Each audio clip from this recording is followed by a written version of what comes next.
नमस्कार साथियों। आज हम बात करेंगे हमारी ग्राम पंचायत की। ग्राम पंचायत व उसका ग्राम सभा, जो एक ही ग्राम पंचायत का ही एक अहम हिस्सा माना गया है। कुछ लोग ग्राम पंचायत को और ग्राम सभा को एक ही मानते हैं।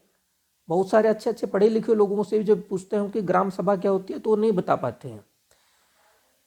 तो पहले तो जैसे कि आपको सबको पता है ग्राम पंचायत क्या होती है। ग्राम पंचायत में इलेक्टेड बॉडी है, वो इलेक्टेड बॉडी जिसमें कि सरपंच, मेंबर पंचायत वगैरह होते हैं। दूसरी जो एक अहम कड़ी है ग्राम सभा।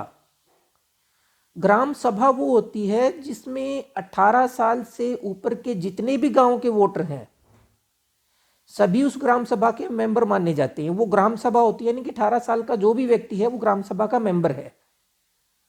और ग्राम सभा का उद्देश्य क्या है? इसमें ग्राम पंचायत के जो एक्ट में, हरियाणा पंचायती राज एक्ट में, ग्राम सभा एक बड़ी बॉडी होती है पंचायत से भी। यानी कि साल में कितना बजट आया, कितना पैसा आया, वो सारे जो है ग्राम पंचायत ग्राम सभा के सामने रखती है और पूछती है कि इसको कहाँ कहाँ पे खर्च किया जाए, कैसे खर्च किया जाए, उनसे विचार विमर्श किया जाता है। यह है कानून की बात। अब आप कहें कि मैक्सिमम लोगों का जवाब आएगा कि हमने तो कभी ग्राम सभा की मीटिंग देखी ही नहीं। तो साथियों, वो कागजों में ही सरपंच या ग्राम पंचायत या ग्राम सचिव जो होता है वो डॉक्यूमेंट्स में ही उसको खाना पूर्ति कर देता है। कि जैसे कुछ लोगों के जो है अपने आप साइन मरवा लेते हैं और उसके ऊपर बोलते हैं ग्राम सभा की मीटिंग हुई। तो आज जो ग्राम सभा का मेरा मकसद है आपके सामने रखने का, उसका है कि ट्रांसपेरेंसी और अकाउंटेबिलिटी, जो कि वैसे तो राइट टू इंफॉर्मेशन एक्ट का उद्देश्य है, लेकिन आप मान के चलिए कि राइट टू इंफॉर्मेशन एक्ट 2005 में आया, लेकिन उससे पहले भी जो हरियाणा पंचायती राज एक्ट है उसमें बहुत पहले से ही ये प्रोविजन दिया हुआ था कि लोगों को आरटीआई डालने की जरूरत ही ना पड़े, क्योंकि ग्राम सभा की जितनी भी मीटिंग होती है उसमें सब ग्राम सभा के सामने ये बजट में रखा जाता है। लेकिन दुख की बात है कि लोगों को ग्राम सभा के बारे में पता नहीं होता है और इसी का फायदा उठाकर जो है ग्राम सचिव या जो भ्रष्ट लोग होते हैं वो उसका फायदा उठाते हैं और कभी असलियत में ग्राम सभा की मीटिंग होने ही नहीं देते हैं। तो पहला काम तो आपका ये है कि ग्राम सभा की मीटिंग अपने अपने गांव में सुनिश्चित करवाए। दूसरा आ गया राइट टू इंफॉर्मेशन एक्ट। तो इसी कड़ी से आगे बढ़ाते हुए मैं कहूंगा कि राइट टू इंफॉर्मेशन एक्ट जो है ट्रांसपेरेंसी और अकाउंटेबिलिटी लाने में एक महत्वपूर्ण योगदान अदा करती है यहाँ पे। क्योंकि जैसा कि अब सबसे पहला क्वेश्चन ही आपका ये होना चाहिए कि ग्राम सभा की जो मीटिंग हुई कब हुई और उसमें क्या क्या निर्णय लिए गए, आपको ये पूछना चाहिए।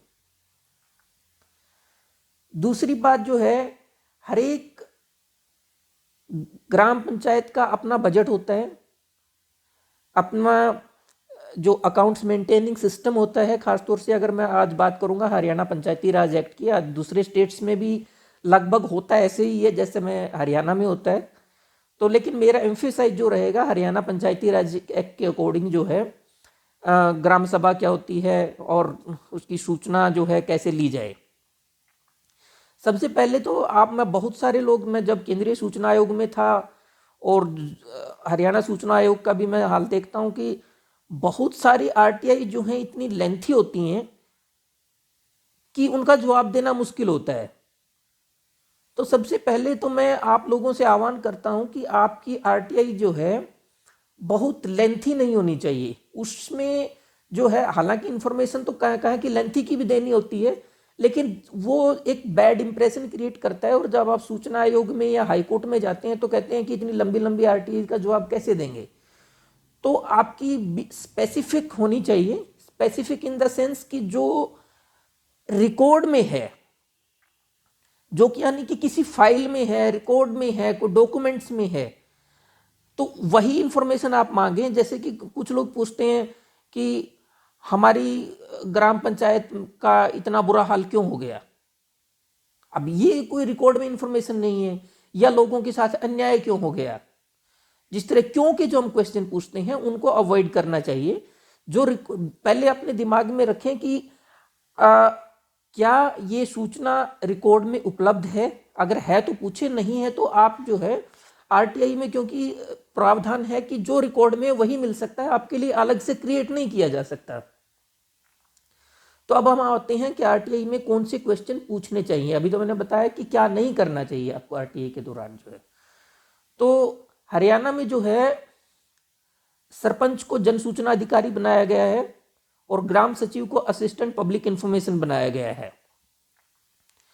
तो पब्लिक इंफॉर्मेशन ऑफिसर जो है सरपंच ही बनाया गया है, जो कि एक, वो कभी दूसरी वीडियो में मैं बताऊंगा कि एक कैसे जो है ब्यूरोक्रेसी ने जो है सारा बर्डन जो है सरपंच पे डाल दिया। सरपंच इलेक्टेड रिप्रेजेंटेटिव होता है, लेकिन एनी हाउ इस वीडियो में हम जो है उसको मान के चलेंगे। है तो जो सरपंच है वो जन सूचना अधिकारी होता है, यानी कि पब्लिक इंफॉर्मेशन ऑफिसर होता है। अब सेक्शन 2043 जो है ये बताते हैं, हरियाणा पंचायती राज एक्ट का सेक्शन 20 और 43 की अकाउंट्स कैसे मेंटेन होते हैं। तो आप इन्हीं सेक्शंस के द्वारा जो है ग्राम सचिव से या सरपंच से जो है सूचना मांगे कि सबसे पहला क्वेश्चन आपको करना चाहिए कि जो ग्राम पंचायत के अकाउंट्स हैं, जो सेक्शन 43 के अनुसार, हरियाणा पंचायती राज एक्ट के सेक्शन 43 के अनुसार जो मेंटेन किए गए, उस अकाउंट्स की कॉपी दें। दूसरा सवाल आपका होना चाहिए कि रिसिप्ट्स एंड एक्सपेंडिचर, यानी कि जो आय और व्यय का अकाउंट्स है उसकी कॉपी दें, ये भी सेक्शन 43 में ही मेंटेन किया जाता है। और सर्टिफाइड कॉपी मांगे reports of work gram panchayat prepared under section 20। Section 20 में जो है वो पूरी रिपोर्ट तैयार की जाती है कि ग्राम पंचायत के क्या क्या काम हुए, क्या होने हैं, क्या प्लान है। और फिर दूसरी वो, अब जैसे मैंने स्टार्टिंग में कहा था कि ग्राम सभा की मीटिंग जो है उसकी कार्रवाई, और जो एक कार्यवाही रजिस्टर होता है, प्रोसीडिंग रजिस्टर, वो भी एक पंचायत की जान होता है। तो प्रोसीडिंग रजिस्टर की भी कॉपी आप मांगें।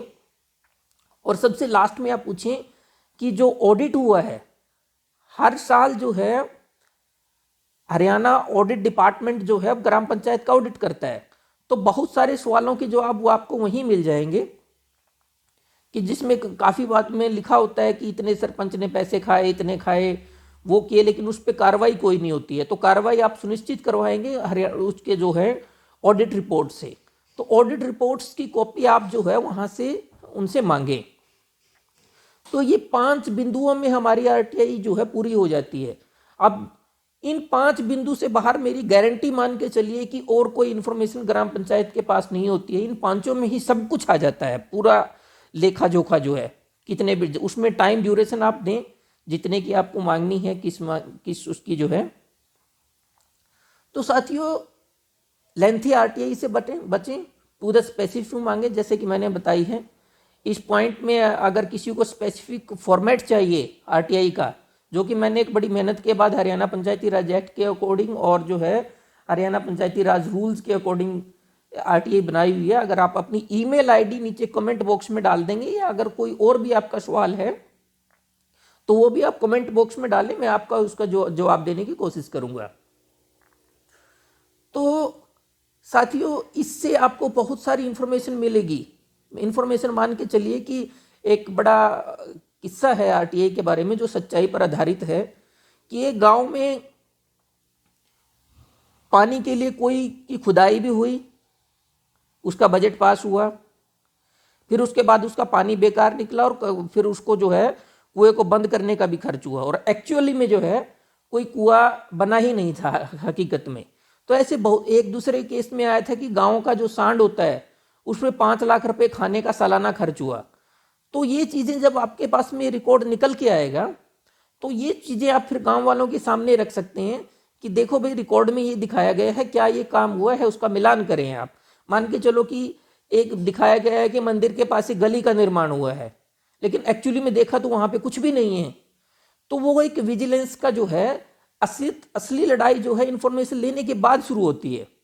वो इंफॉर्मेशन लेने के बाद आपको देखना पड़ेगा कि इन लिस्ट में जो है, जो अभी मैंने बताया कि सेक्शन 20 और 43 हरियाणा पंचायती राज एक्ट के अकॉर्डिंग जो आपको स्टेटमेंट्स मिली हैं, क्या वो काम हकीकत में हुए हैं